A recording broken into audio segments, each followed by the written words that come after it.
Introduction. 0 to 1 minute. 370 words. The history of education and public libraries tells a story that contradicts the comfortable narrative of gradual progress through capitalist benevolence. When we examine who built schools, who funded libraries, and who fought to expand education, a different picture emerges. One in which the ruling class only provided learning institutions when forced to by the threat of revolution, and where the quality of education rises and falls with the political orientation of those in power. Context. 1 to 3 minutes. 740 words. The library that was never meant to exist. 3 to 5 minutes. 740 words. The modern public library is often presented as a gift from the wealthy to the working class, a symbol of capitalist enlightenment and philanthropy. But the historical record reveals something else entirely. In 19th century England, the ruling class did not create public libraries out of generosity. Workers had already created their own libraries, in pubs and meeting halls, where they circulated what the authorities called seditious literature calling for radical political change. These workers' libraries gave birth to the Chartist movement, which threatened the very foundation of the capitalist order. The response was telling. In 1848, as revolutions swept Europe, the ruling class responded to this threat by inventing the public library as a weapon in the class struggle. Public libraries were designed to control what workers read,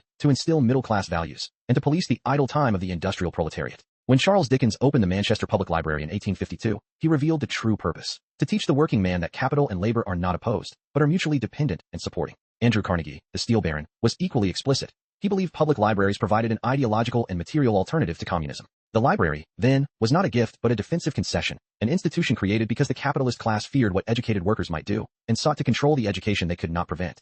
The school as factory. 5 to 8 minutes. 110 words. Under capitalism, the classroom has long mirrored the factory floor. Students are sorted by age, processed through standardized curricula, evaluated through uniform testing, and trained in punctuality, obedience, and acceptance of authority. This is not an accident of educational theory, but a functional requirement of the system. Contemporary research continues to confirm what critics have long observed. Education under capitalism functions as a platform for producing factory-like workers and white-collar laborers, whose primary function is to serve the capitalist labor market. The educational system, rather than being neutral or impartial, operates as a process of capitalist subjection to dominant ideology, norms, and attitudes. In other words, education as a process of indoctrination into capitalist society. The capitalist school does not seek to develop the full human being. It seeks to produce a worker who can read instructions, perform calculations, and accept their position in the social hierarchy without question. The meritocratic rhetoric that surrounds education, the claim that schools are the great equalizer, obscures the reality that education under capitalism reproduces the very inequalities it purports to overcome. What socialist education achieved? 8 to 11 minutes. 110 words. The contrast becomes stark when we examine what happened when socialist governments took education seriously.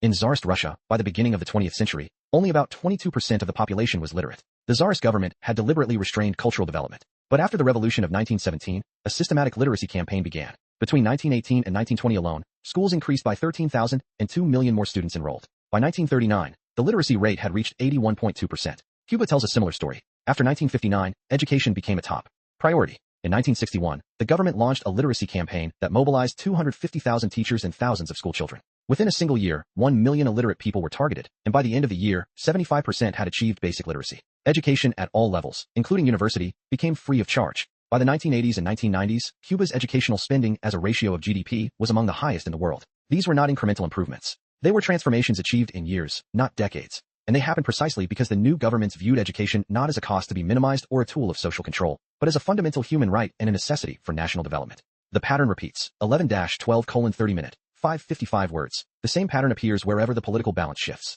Under governments that prioritize the working class, education expands and improves. Under right-wing governments, schools are underfunded, teachers are impoverished, and education returns to its function as a sorting mechanism. The attack on public education under neoliberalism is not incidental. It is central to the project of restoring capitalist control. When capital is ascendant, education is treated as a commodity to be bought and sold, a credential to be accumulated, a burden on the state budget. When labor gains power, education becomes a right, a tool of liberation, and a collective investment in human development. Conclusion. 12:30-15:00 minute. 555 words. The history of education and libraries reveals that the capitalist class does not provide learning institutions voluntarily. Libraries were created as a defensive response to working class organizing and the threat of revolution. Schools are maintained at the minimum level necessary to produce compliant workers. When socialist governments have taken power, they have consistently prioritized education, not as a concession but as a foundation of the new society. The argument is not about which system has better test scores or higher graduation rates. It is about whether education serves capital or serves humanity. Under capitalism, education is a mechanism of control, a sorting device, and a producer of docile labor.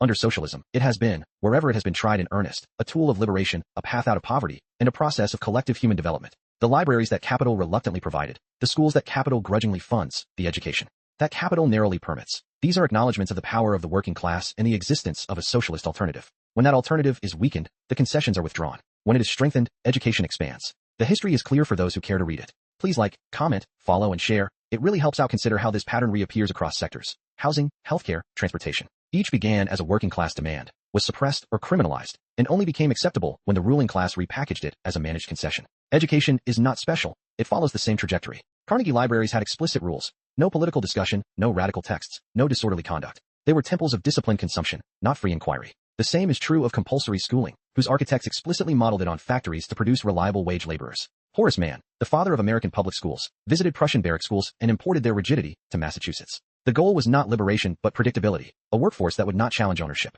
Until next time, comrades.